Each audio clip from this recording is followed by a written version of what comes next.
Exposing the truth within forgotten digital files. You are watching Bodycam Story Vault. Evidence unlocked. Hold it. Step away from the door. Keep your hands visible. Okay, I'm in my own driveway. What's the problem here? We received a tip about this address. We need to verify your status. I'm the police chief. I run the police department in this town. You got a warrant? Doesn't matter. You're coming with us till we sort this out. Two ICE agents thought they were executing a routine immigration check. They had an address, a tip from an anonymous source, and the confidence that comes from years of operating without consequences. But when they pulled into the driveway of Chief Raymond Harris at 6:52 a.m. on a Friday morning and demanded he prove his immigration status, they set in motion a chain of events that would end with both agents in federal prison, their careers obliterated, and a legal precedent that would reshape how federal enforcement operates in New Jersey. Harris wasn't just any target. He was the chief of police of Maplewood, 31-year law enforcement veteran, FBI National Academy graduate, and the son of a Newark firefighter whose family had lived in New Jersey for 4 generations. "I'm the police chief, you fucking rookies," he told them. They reached for handcuffs anyway. His Ring camera captured everything. Within 40 minutes, the FBI, the Attorney General's office, and the governor all knew what had happened in that driveway. The settlement, $9.7 million, would be the largest individual payout in New Jersey ICE history. But the real cost wasn't measured in money. It was measured in prison sentences, destroyed careers, and a lesson learned too late. Some driveways you don't pull into without a warrant. Oakwood Drive sat in one of Maplewood's quieter neighborhoods. Tree-lined, well-kept lawns. The kind of street where people waved to each other and knew whose kids belonged to which house. Chief Raymond Harris had lived at number 47 for 19 years. Raised 3 children there. Hosted neighborhood barbecues in the backyard. Watched his daughter leave for her first day as an ADA in Manhattan from that same driveway. Friday morning, 6:52 a.m. Harris stepped out the front door in his dress shirt, coffee travel mug in hand. His unmarked vehicle sat in the driveway. The same SUV he'd driven to work every day for 9 years as chief. The black Dodge Durango pulled in before he reached his car. 2 men. Olive tactical vests. ICE insignia.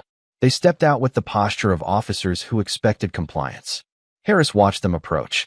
31 years of law enforcement had taught him to read body language.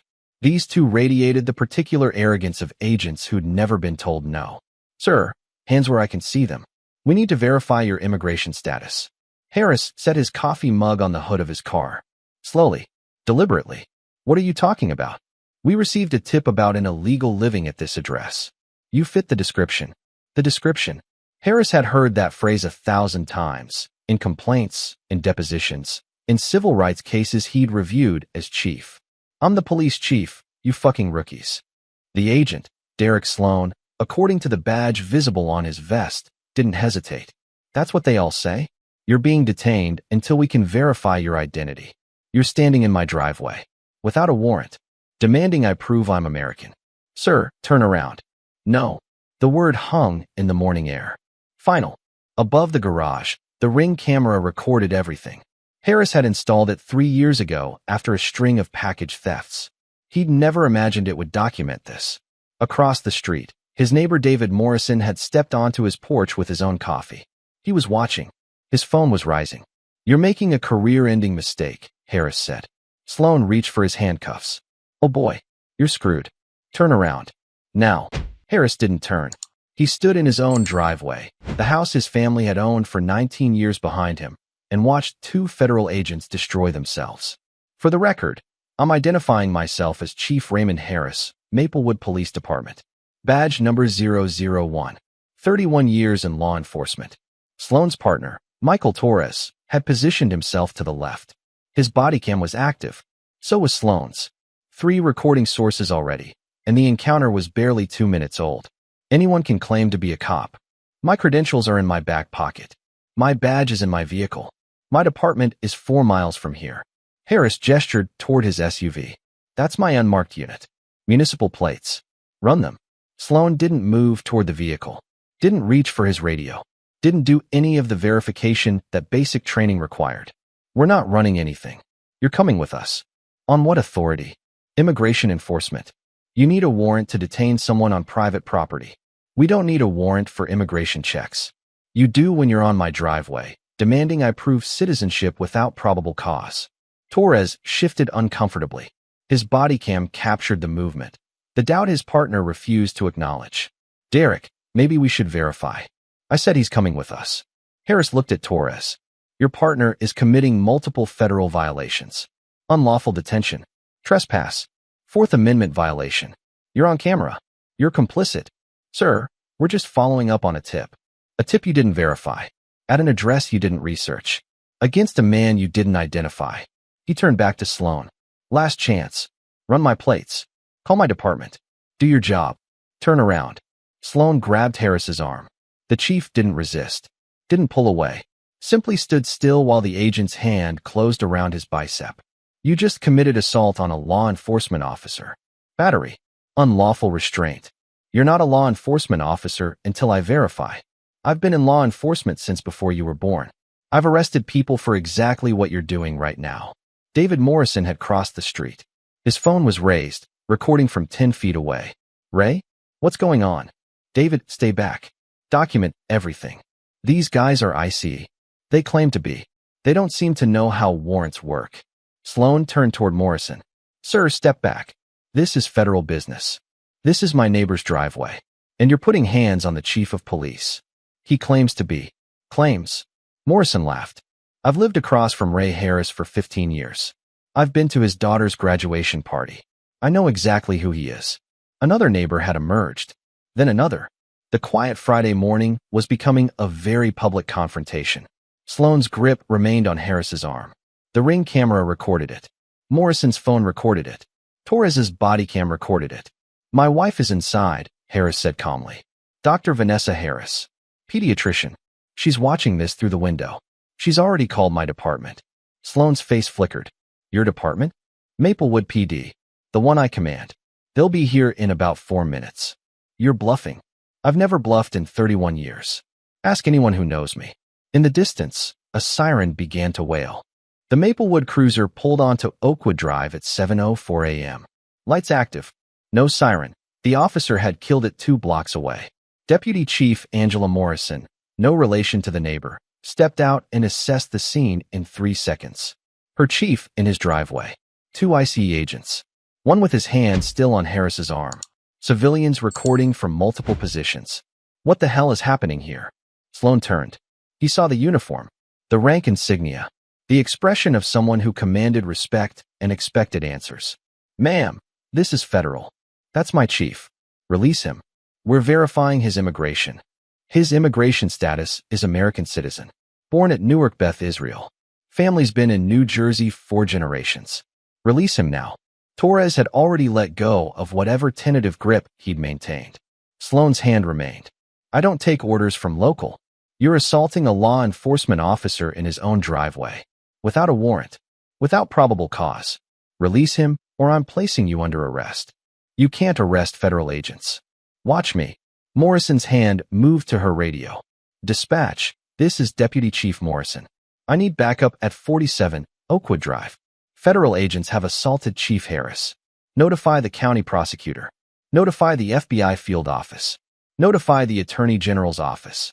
The radio crackled acknowledgement. Sloan released Harris's arm. This is a misunderstanding. There's no misunderstanding.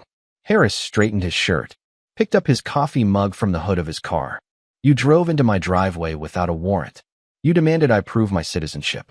You put your hands on me after I identified myself as police chief. He looked at Morrison. Angela, secure their body cam footage. Preservation order. And get their badge numbers.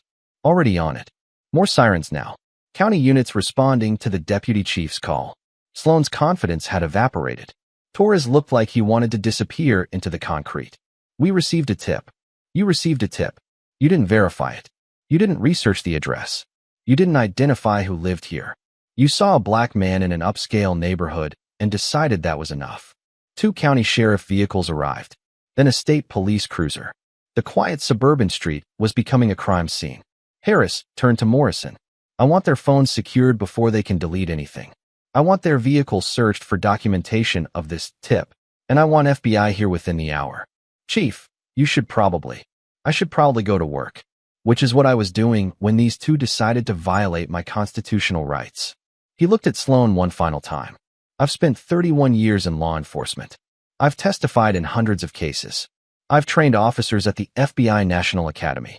And you thought you could roll up to my house without a warrant and haul me away because I fit a description.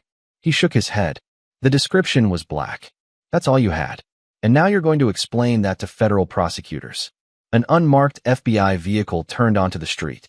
Harris recognized the agent stepping out. He'd worked joint task forces with her for years. Ray, you okay? I'm fine, Janet. These two aren't going to be.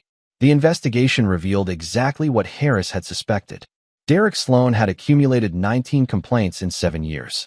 Warrantless stops, unverified tips, targeting minority professionals in affluent neighborhoods. 16 dismissed. 3 resulted in reprimands that changed nothing. His stop records showed the methodology. 83% of his enforcement actions targeted Black or Hispanic individuals. 0 had resulted in actual immigration violations. Every single subject had been American citizens or legal residents. The anonymous tip was traced within 48 hours. A burner phone purchased in Newark. The caller, later identified through voice analysis, was Richard Davenport, a neighbor 3 houses down who had complained about the Harris family's annual 4th of July party for 6 consecutive years. Davenport had a history: noise complaints, parking disputes, a letter to the Homeowners Association questioning whether certain residents were maintaining property values. The language was careful. The intent was clear. He had called ICE because a Black family lived on his street. Text messages between Sloan and Torres painted the operational picture. Got a tip about Oakwood Drive. Nice neighborhood. Probably an overstay. Upscale area. Worth checking. These people think money makes them untouchable. These people. The phrase appeared 17 times in Sloan's communications over 3 years. Torres had participated in 11 of Sloan's stops. He had expressed doubt in several. He had been told to follow orders. His cooperation with investigators was immediate and complete. His testimony would be essential. His career was still over. The FBI's analysis concluded that Sloan had operated a pattern of discriminatory enforcement for at least 5 years. His supervisors had enabled it by dismissing complaints and celebrating arrest statistics. Harris's home security footage was pristine. The Ring camera had captured everything in high definition. The demand for immigration status. The claim about fitting a description. The hand on his arm. The moment Sloan chose to ignore identification from a 31-year law enforcement veteran. Neighbor footage added additional angles. David Morrison's phone video. Security cameras from 2 adjacent properties. The evidence was comprehensive and damning. The federal grand jury convened 6 weeks later.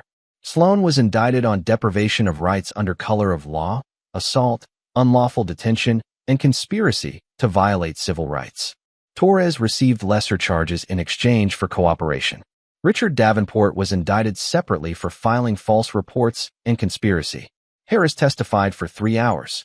He didn't need notes. 31 years of courtroom experience had prepared him for exactly this. They didn't see a homeowner. They didn't see a police chief.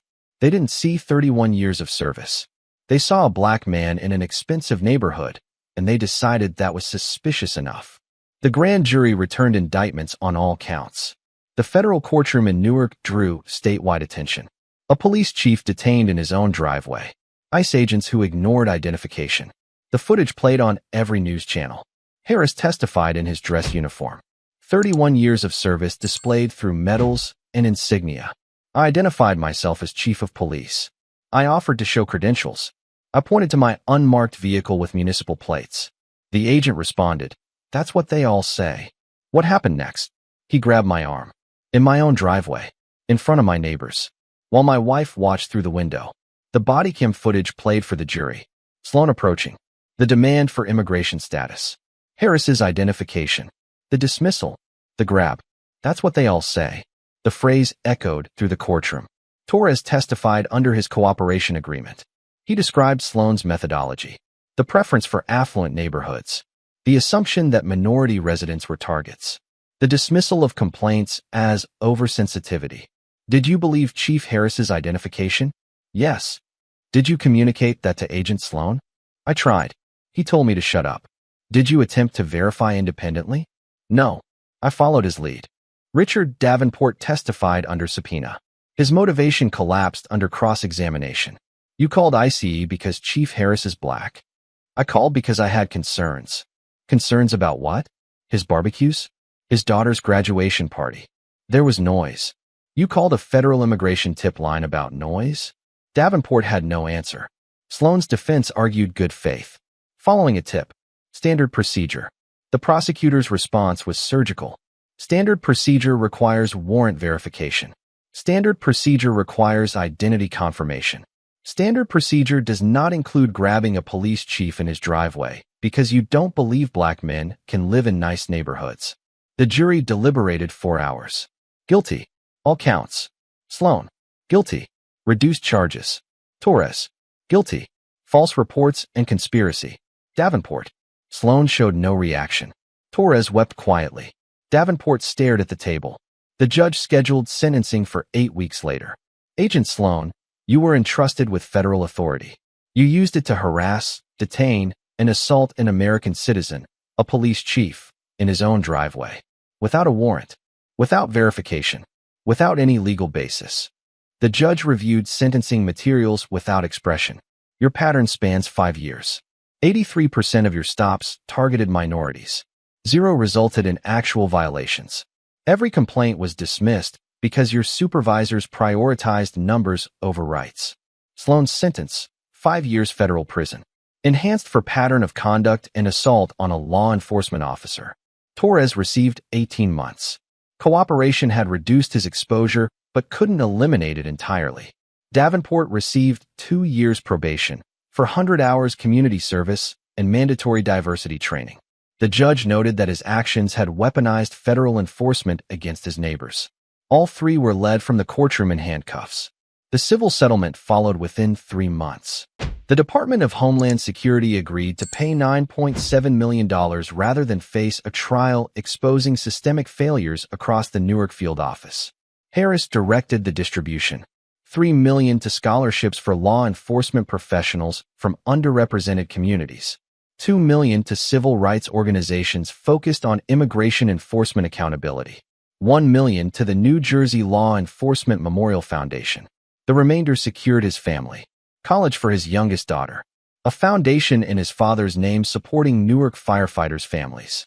ICE entered a consent decree in New Jersey requiring warrant verification for all residential enforcement actions. Mandatory identification protocols. Civilian oversight of complaint processes. The policies Sloan had violated were now explicitly codified. Harris returned to work the same day as the incident. Walked into his morning briefing. Addressed his officers. What happened this morning is exactly what we train against. Officers who assume. Officers who ignore identification. Officers who let bias override procedure. He looked around the room. We're better than that. We verify. We document. We treat every person, regardless of where they live or what they look like, with the dignity they deserve. The department's training curriculum was updated within the month. Harris's encounter became a case study. What happens when officers ignore constitutional requirements? What happens when assumptions replace investigation? He testified before the New Jersey State Legislature 3 months later. His testimony was broadcast statewide. I've spent 31 years in law enforcement. I've arrested violent criminals. I've worked undercover against drug traffickers. I've rescued children from burning cars. And the most helpless I've ever felt was standing in my own driveway while federal agents ignored my identification because they couldn't believe a black man was a police chief. The legislature passed 3 bills within the year. Enhanced warrant requirements for state cooperation with federal immigration enforcement. Mandatory recording of all immigration-related stops. Civilian review boards for complaints against federal agents operating in New Jersey.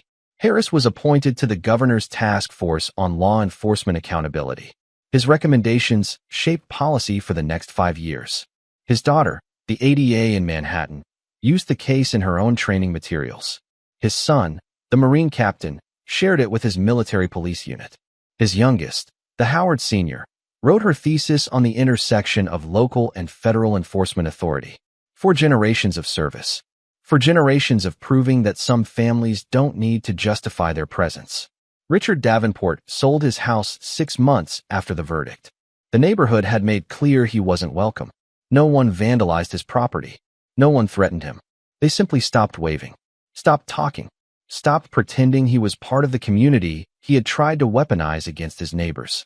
His house sold for 15% below market value. The buyers were a young black couple, doctors at Newark Beth Israel.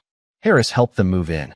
David Morrison, the neighbor who had recorded the confrontation, was awarded a civilian commendation by the Maplewood Police Department.